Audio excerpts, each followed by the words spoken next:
Oh, God, this is so whack. Yeah, dude, I'm sure your phone is lighting up with that.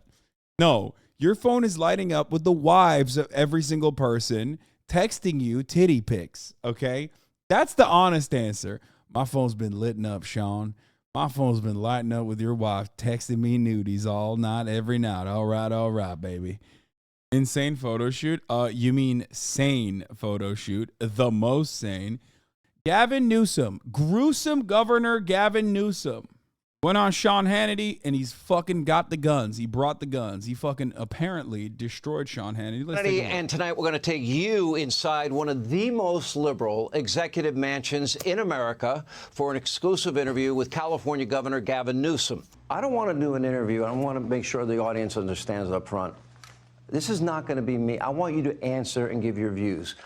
I would say you represent probably about half the country, your views, and the other half represents mine. You agree? We're kind of divided. Plus or minus, certainly divided. Yeah, no question. I mean, we're polarized, we're traumatized. Yeah, they hate watch you, dumbass. Now, you either believe in secure borders and law and order, and people that want to come into our country have to do it legally. I'm the product of that. Right. Or there are people that want open borders. Sean Hannity's orange as fuck, mega Trump coded. I feel like that's deliberate.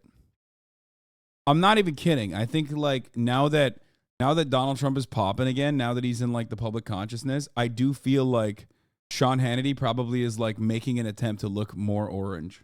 I want border security. Democrats want border security. We also want comprehensive. But you don't want any walls. I want comprehensive immigration reform. I want to actually address the issue more comprehensively, just like Ronald Reagan did in 1989. Just like, and with respect, Sean, you promoted yourself with the Gang of Eight and bipartisan legislation that got 68 votes in the Senate, only to die in the House, that could fundamentally address this issue. Why is it wrong to just demand, if you want to come to this country, obey our laws, respect our borders, respect our sovereignty, apply, come in, and we can expedite the application process? It's the latter part. Now you're having a conversation. This is where I think the vast majority of Americans. That's why I'm here. Well, that's the point. I'm here to bring us together. And that was the point of the comprehensive reform. Where's Congress? That's wild that Gavin Newsom is taking like an anti-immigration stance. Brother, you are literally the motherfucking governor of California. The reason why you, as a Democrat, can be the motherfucking governor of California when not that long ago this was impossible is quite literally because of immigration, okay? But it certainly is migration patterns, but also beyond that, like children of undocumented immigrants that are born on U.S. soil and are American citizens that have greatly shifted the demographics of the state of California and like have voted for Democrats year over year. And that's the reason why we don't have Richard Nixon and Ronald Reagan's California no longer. What the fuck are you saying? Oh man, he's doing a lot wrong, but he's doing some right. Like, what the fuck are you mean? Just don't even address that point. Be like, listen, this is a nation built by immigrants, okay? Shut the fuck up. Like, how many generations ago did your parents come here, fuckhead, is what you should say to Sean Hannity. Ridiculous. The conversation you just suggested we should be having around dealing with asylum seekers and backlogs and updating and modernizing our visas and addressing a pathway that Ronald Reagan himself acknowledged. Let me ask you if you support this. this. Those things are missing. Okay, okay, that's good. He saying like these people should not be coming here illegally. These people should be coming here legally and welcomed, just like Ronald Reagan, which is true. No, don't say just like Reagan libbers. That's actually a good take. That's actually a good way to restructure the narrative. He can literally say that. He's like, hey, former California governors unite on the value of bringing some level of amnesty to this country, which many Americans support, which is a great way to fucking reframe that. That's true. It's a stellar take. It's a really good take. Should we have background checks? Yeah. Should, in the middle of a pandemic, health checks? We did. Should we have means testing so the people that enter this country are not going to be a financial burden on the American people? We prioritize already we prioritize with staff. That's another good way to reframe it. He said, like, Sean Hannity is, again, vice signaling, where he's saying, like, we have to make sure that the people that come into this country are not a burden. Like, fuck you, okay? Your fucking inbred parents coming from whatever Angloid nation that they fucking swam over here were also burdens in the same way that anyone else can be a burden. Suck my dick, okay? What a disgusting little gremlin he is for saying such a profoundly evil thing, okay? Oh, they're not going to be a burden on society. Like, fuck you, fuck you, fuck you, fuck yourself, okay? A free college education and $2.7 billion of taxpayer dollars in California to Medi-Cal. And that's for illegal immigrants only. And we're spending the money already. I know everybody on the right can't stand sanctuary policy. I understand that. Rudy Giuliani, by the way, Trump's old attorney, was a huge proponent of sanctuary policy. I didn't know that. Actually said it keeps you healthier, safer, and more educated. Actually made those arguments when he was governor. Like, everybody always talks about like immigration bad, and it's like, yeah, countries that have insane immigration checks look like Japan. And like, as much as I love Japan, they're not doing great. They're not doing great. Their nation is so fucking old, dude. They're cooked. Their economy is cooled as a consequence of that. Okay? It's not good. It's not good at all. So it's so bad, as a matter of fact, that like you have motherfuckers at Harvard being like, we should just mass euthanize old people. Old people should just choose to commit suicide for the betterment of society. Okay? That's what happens when your country has no immigration. Like, very little immigration. But it is unambiguous when you read the 18 U.S. Code as it relates to entering the country that you've got to do so legally. By characterizing the state as sanctuary, aren't you thereby violating federal law, the laws that are on the books, and that our own Constitution states very unequivocally that, in fact, you should be following? These sanctuary policies have been on the books for decades. Cities, Democratic cities, Republican-led cities in the past, Democratic states, clearly, more modern conception around dealing with reality, the cards that are dealt. Right. You want people that are victims of crime to come forward and report those crimes. That's the purpose of sanctuary. You want a kid to be educated that's here, regardless of how they got here. You want that kid educated. You want to take care of someone that's in an emergency and not have them concerned that they're... And before it became a highly politicized talking point, sanctuary cities used to be advocated for by law enforcement agencies, as a matter of fact. That's right. Law enforcement literally was like, oh, we love sanctuary cities because then we actually get to communicate with the immigrant population that is not documented when there are crimes happening in said population. That was the original point for why sanctuary cities existed. Because if you don't have a sanctuary city, then nobody fucking talks to the cops when like something illegal happens, because they're afraid that INS, this is like, of course, predates ICE, because like back then when sanctuary cities were first being built, they literally like law enforcement would openly tell people that they were not going to communicate with INS in an instance where there is like some crime happening in an undocumented community where, you know, they will treat you like a citizen. They're going to be deported by a nurse. The point is you deal with reality. But look, I stipulate, I'm happy to get rid of those protections by doing the hard work of actually coming together as a nation across our differences and support comprehensive reform and modernize our asylum system and modernize our immigration system. This issue will only get worse. It's not just a border issue, is the point. 7.5 million people under Joe Biden will illegally enter this country in 3 years of his presidency. Yep. To me, that's unconscionable. That's unfair to the American people. That's unfair to the states, including your state. That's unfair to border states like Texas. I mean, he could just be like, dude, California's doing great. Fuck you mean? California is a fucking powerhouse in and of itself. It literally gears other states. Like, California's surplus is saving red states that your audience members live in. California is like paying for your audience members' social safety net. Shut the fuck up. But here's where I want to just pause a second and ask you a really serious question. I don't think Joe Biden is mentally, physically capable of being the president of the United States. Hang on. I suspect if I took your phone and I took a look at it, not that I believe in privacy, I would never do that.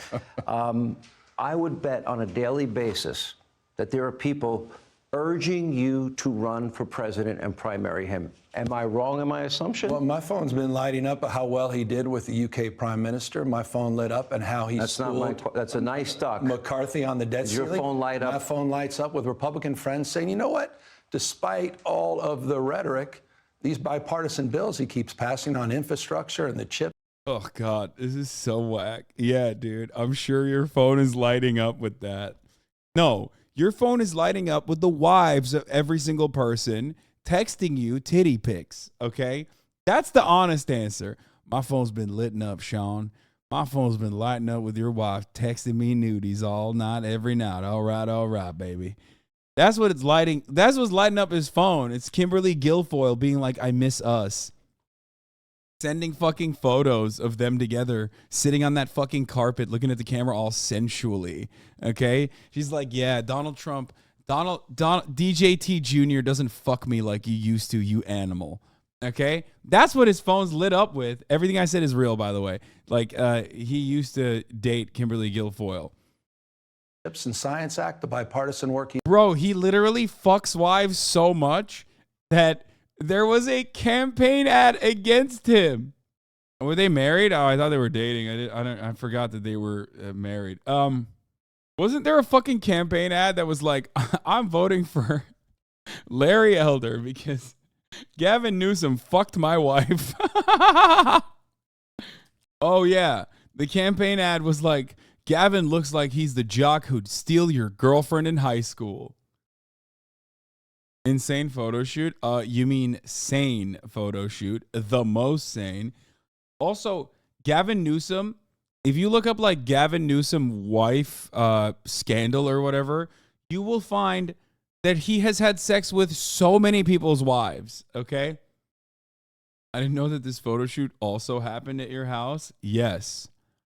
This is in another room. I totally forgot. And around the debt ceiling, make me feel maybe he's done a little bit better job than some. But that wasn't my question. Shit out in a little bit. Does your phone light up with Gavin? You need to get in this primary. He's not able to run. He's not up to the job. Look, everybody has their quiet chatter, and everybody's out there rooting for America. I'm rooting for our president. I have great confidence in his leadership. I don't want him to fail. Been able to accomplish. I think his policies are failing. CHIPS Act, Science Act. Do you oppose that? I will tell you on every measure, from the economy, inflation, borders, energy, national security. Gavin has done good media training. He hits him with like 2 direct acts that have bipartisan support that actually look really well because they're like, especially the CHIPS Act, like the Anti-China Act, right? And he has no retort. So now he has to go, oh, well, it's bad on the border. Oh, shut the fuck up, bitch. Security, he's missing in action. Let's talk about them in order. Let's talk hang on. Wait, but I want to challenge the premise. You said the economy, 13.1 million jobs he's created. More. These are post-COVID jobs. Okay. You know that. That's an artificial number. No. Then let me stipulate this as an opportunity to engage civilly on this. Okay. Fair point. Your president, Donald Trump, lost 2.6 million jobs during his 4 years. We've created 13.1 million. Fine, you can maintain a COVID frame. How about the fact that Joe Biden's created more jobs, 6 times more jobs than the previous 3 Republican presidents combined? Are you going to tell me Sean, that the average family, where we have 2/3 of Americans now living paycheck to paycheck, it was 70% under Trump? That was 70%.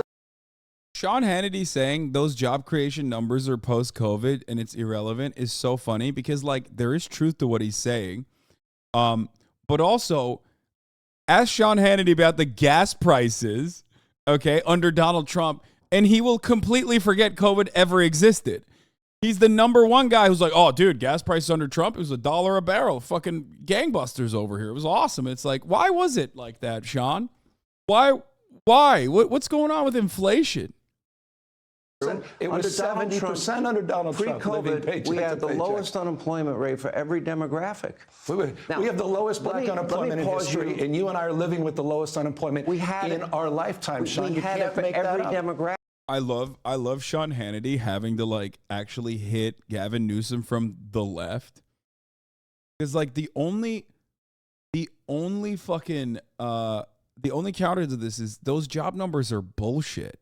They were bullshit under fucking Trump, and they're bullshit under Biden. It doesn't matter. It's about the quality of jobs. And anyone who's honest about this, which, by the way, unfortunately, no one in the media or in politics is honest about it, would fucking know that. Okay? Here's the problem that Joe Biden has. You're arguing, you're fighting, you're battling, you're articulate. We could sit here for 3 hours, probably have a beer or two in the middle of this, and you can keep going. Here's the problem. Your president can't have this conversation. He's not capable of it. Now my question is a serious one. All right. Okay, is Joe Biden up to the job of being president? Dude, Sean has one speed, dude. It's glaze mode. He like, even when he's trying to rip him, he's like doing glaze mode, dude. He's just like, look. I feel like, that's not even a point that he just made. He just said like, you're sexy, you're hot. I would love to have a beer with you. Please fuck my wife. That's what he said. And that's such a silly line of attack. Like, oh, people want you to run. Who gives a fuck? Like, I mean, I guess it looks good for his audience, right? Like he's saying you're better. He's pitting him against Biden and, trying to fucking say like you'd be better. I guess it's just a way to attack Biden while also glazing up Gavin. But like you already established it. He's just going to keep defending Biden. I think you are far more articulate, far more versed, far more energetic. I have this theory that people are going to come calling because I don't think in your party they think he's the guy.